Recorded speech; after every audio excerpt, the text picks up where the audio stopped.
자, 이제 한 세 분 정도, 외신 기자 한 분을 포함해서 세 분 정도 기자분의 질문을 더 받고 마치도록 하겠습니다. 질문 있으신 기자님들께서 손을 들어주시기 바랍니다.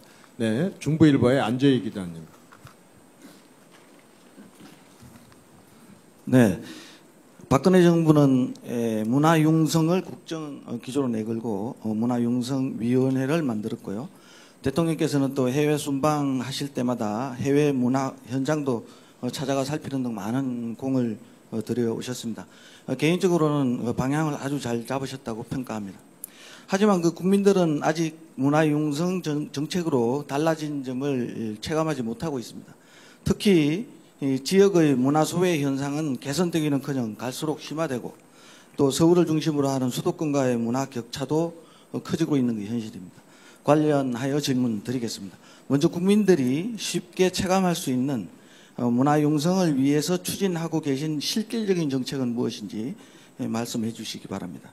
그리고 특별히 이 낙후한 지역 문화의 발전을 위해서 구체적으로 어떤 보관을 갖고 계신지 밝혀주시기 바랍니다. 지난번 문화계 인사들을 만나서도 얘기를 했지만 문화야말로 정말 우리가 가지고 있는 가장 소중한 자산이고 또 우리 나라의 자존심이기도 합니다.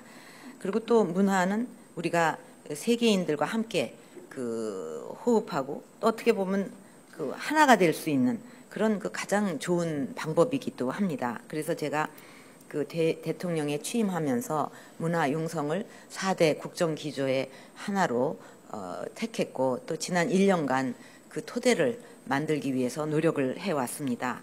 지난 1년 동안 대통령 직속으로 문화융성위원회를 구성을 해서 인문 정신 문화의 진흥이라든가 또 지역 문화의 자생력 강화 같은 것을 포함한 8대 과제를 발표를 했고 또 문화예술계의 오랜 수건이었던 문화기본법을 비롯한 핵심 법률 4가지도 이번에 다 좀 국회를 통과하고 그래서 제정을 마쳤습니다.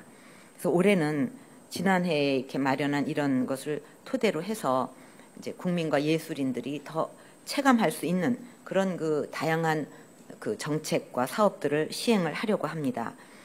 이제 생활 속에 이게 문화가 확산되는 것이 중요한데 예를 들어서 매월 마지막 수요일을 문화가 있는 날로 정해가지고 국민들이 공연이라든가 또 전시회 이런 데를 무료로 또는 할인해서 관람할 수 있도록 지원을 할 것입니다. 그리고 문화예술인들의 창작 환경을 좀 더 개선하기 위해서 이 예술 창작 공간을 더 확충하고 또 창작활동 지원 제도를 강화를 해 나갈 것이고 또 예술인 복지도 더 개선해 나가도록 그렇게 할 계획입니다. 그리고 또 K-팝이라든가 우리나라 영화 또 문화 콘텐츠 산업이 이렇게 고부가가치 산업으로 아주 크게 성장할 그런 가능성을 가지고 있습니다. 그래서 그렇게 더 육성을 해 나가기 위해서 문화 콘텐츠에 대한 투융자를 투융자 지원을 강화하고 또 그런 콘텐츠 창작자들이 장르를 넘나들면서 어떤 사업화를 할 수 있는 창작 지원 공간 이제 그거를 콘텐츠 코리아 랩이라고 이렇게 이름을 붙였는데 그것도 조성할 계획으로 있습니다. 이제 지방 문화에 대해서 아까 질문을 하셨는데 지난해에 구성된 문화융성위원회에서 부산이라든가 광주라든가 이게 전국을 이렇게 다 돌면서 지역 문화 정책에 대한 토론회를 개최를 했고 그 지역의 문화예술인 또 그 지역 주민 그런 분들로부터 지역 어떤 문화융성을 위한 의견을 수렴을 했습니다. 그래서 지역 문화예술인들의 수건이었던 지역문화진흥법이 제정이 된 겁니다. 그래서 금년에는 지역 문화진흥 기본 계획을 이제 수립을 할 계획으로 있고 또 지역 문화예술진흥에 대한 지원도 이렇게 확대를 하고 또 지역에 있는 전문 예술 단체를 좀 더 육성을 잘 해서 이 단체가 지역 문화 예술의 활성화에 중심이 되도록 그렇게 할 계획으로 있습니다. 그리고 문화를 바탕으로 지역의 그 브랜드를 형성을 하고 또 그것이 문화 관광 자원으로도 활용이 될 수 있도록 함으로써 지역 경제가 활성화되고 또 지역의 일자리가 창출이 되는데도 그 도움이 될 수 있도록 하려고 합니다. 네, 다음 기자 질문 받겠습니다. 네, YTN의 김정균 기자 질문해 주시기 바랍니다. YTN 김종균입니다. 외교안보 분야에 대해서 질문드리겠습니다. 대통령께서 새해 만나고 싶지만 만날 수 없는 힘든 상황을 가진 이웃이 2명 있다고 생각합니다. 한편으로는 대화를 하자, 관계 개선을 하자고 하고 또 한편으로는 끊임없이 도발하고 있는 일본 아베 총리와 또 북한의 김정은 제1위원장이 아닌가 생각됩니다. 아베 총리는 지난해 12월 26일 그 야스쿠니 신사를 정격적으로 참배했습니다. 이웃 국가들에게 큰 실망감과 아픔을 줬는데 이대로라면 내년 한일 국교 정상화 50주년이 되는 내년까지도 한일 정상회담이 어렵지 않을까 하는 관측도 나오고 있습니다. 그렇지만 일본의 변화만 기다리기는 어려울 것 같고 이런 악파일로의 한일 관계 속에서 우리가 할 수 있는 게 어떤 게 있고 이 가운데 한일 정상회담도 포함됐는지 묻고 싶습니다. 덧붙여서 지금 남북 상황에서는 다소 뜬금없지만 김정은 제1위원장과의 그 남북 정상회담을 임기 내에 추진할 의향이 있는지 궁금합니다. 북한에서 올해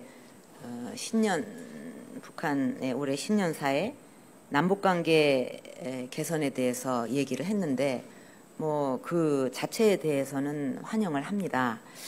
그런데 이제 중요한 것은 그 말이 아니라 행동이고 또 진정성 아니겠습니까? 작년에도 신년사에서 남북관계 개선을 이야기했지만 그 작년에 북한이 실제로 어떻게 행동을 했는지 뭐 여러분들께서 잘 알고 계실 것입니다. 저는 그 한반도의 평화와 또 뭐 통일 시대 준비를 위해서 필요하다면 또 북한의 지도자와 언제든지 만날 수 있다 하는 입장에는 변함이 없습니다. 그러나 이게 회담을 위한 회담이 된다든가 이렇게 돼서는 안 되고 한반도 평화를 위한 실질적인 성과를 내는 그런 그 회담이 되도록 또 그런 회담이 나올 수 있는 그런 어떤 환경이 돼야 된다고 생각을 합니다. 그리고 이제 일본과 관련해 가지고는 일본은 그 동북아의 그 평화와 번영을 함께 그 열어갈 중요한 이웃 나라라고 생각을 하고 있습니다.